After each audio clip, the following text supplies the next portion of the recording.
బర్త్డేలు లేవు, కేక్ కటింగ్లు లేవు. 50 వసంతంలోకి అడుగు పెడుతున్న వేళ గులాబీ దళపతి కేటీఆర్ ఏకంగా పోరుబాట పట్టారు. ఢిల్లీలో విద్యార్థులు చేస్తున్న ఉద్యమానికి మద్దతుగా నల్ల చొక్కా ధరించి హైదరాబాద్ ఇందిరా పార్క్ వద్ద నిరసన బాట పట్టారు. నీట్ పరీక్షల నిర్వహణలో కేంద్రం వైఫల్యం, నిరుద్యోగుల పట్ల రాష్ట్ర కాంగ్రెస్ ప్రభుత్వ నిర్లక్ష్యంపై నిప్పులు చెరిగారు. బీఆర్ఎస్వి ఇచ్చిన పిలుపుతో ఇందిరా పార్క్ వద్దకు విద్యార్థులు ఉప్పెనలా తరలివచ్చారు.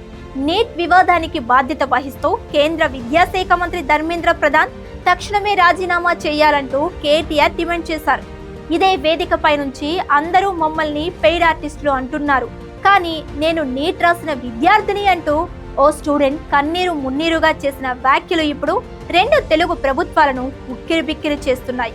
యువతను వంచేస్తున్న పాలకుల మెడలు వంచుతామంటూ కేటీఆర్ చేసిన వార్నింగ్ వెనుక ఉన్న ఆ మెగా స్కెచ్ ఏంటి అనేది ఇవాల్టి పాయింట్ ఆఫ్ వ్యూలో చూద్దాం.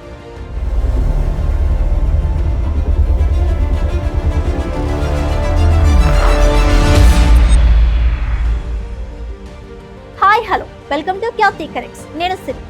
ఢిల్లీ నుంచి గల్లీ దాకా ఇప్పుడు నీట్ ప్రకంపనలు సృష్టిస్తోంది.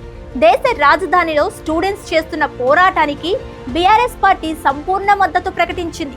ఇందిరా పార్క్ వద్ద బీఆర్ఎస్వి ఆధ్వర్యంలో జరిగిన నిరసన కార్యక్రమం తీవ్ర ఉద్రిక్తతకు దారితీసింది.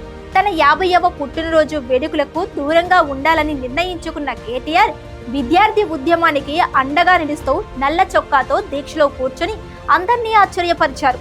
లక్షలాది మంది విద్యార్థుల జీవితాలతో చెలగాటమాడుతున్న కేంద్ర ప్రభుత్వంపై బీఆర్ఎస్ శ్రేణులు బగ్గుమన్నాయి. వెంటనే కేంద్ర మంత్రి ధర్మేంద్ర ప్రధాన్ రాజీనామా చేయాలన్న డిమాండ్ల హోరు ఇందిరా పార్కును హోరెత్తించింది. తమకు జరిగిన అన్యాయంపై రోడ్డెక్కితే తమను పెయిడ్ ఆర్టిస్టులు అంటూ అవమానిస్తున్నారని ఓ విద్యార్థిని ఆవేదన వ్యక్తం చేయటం అక్కడున్న వారందరినీ కలిచివేసింది.